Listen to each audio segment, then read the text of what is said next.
Hi, നിങ്ങൾ എപ്പോഴെങ്കിലും ഈ ബോഡി ഷേമിങ്ങിന് ഇരയായവരാണോ? എങ്കിൽ എനിക്ക് നിങ്ങളോട് ഒന്നേ പറയാനുള്ളൂ. ഞാൻ 100 പേർക്ക് മുന്നിൽ നിന്ന് അസാധ്യമായി പാട്ട് പാടുന്ന ഒരു വ്യക്തിയാണെന്ന് വിചാരിക്കുക. പാട്ട് കഴിഞ്ഞിട്ട് പ്രോഗ്രാം കഴിഞ്ഞപ്പോൾ അതിലൊരു 10-15 പേര് എന്നോട് വന്നിട്ട് അഭിപ്രായം പറയുന്നുണ്ട്, നന്നായിട്ടുണ്ട് കേട്ടോ എന്ന്.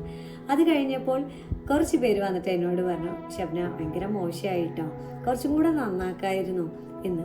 അപ്പോൾ ഈ രണ്ട് കൂട്ടരും പറയുമ്പോൾ ഞാൻ ആകെ കൺഫ്യൂസ്ഡ് ആയി പോകും. കാരണം ഒരേ പാട്ട് തന്നെയാണ് ഈ രണ്ട് കൂട്ടം വ്യക്തികളും കണ്ടിട്ടുള്ളതും കേട്ടിട്ടുള്ളതും.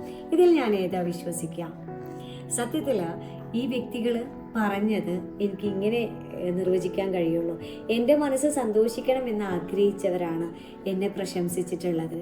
ഒരു വാക്കുകൊണ്ടെങ്കിലും എന്നെ വേദനിപ്പിക്കാൻ അവർ പോലും അറിയാതെ ആഗ്രഹിക്കുന്നവരാണ് എന്നോട് നെഗറ്റീവ് കമൻറ്റ് പറഞ്ഞിട്ടുള്ളത്.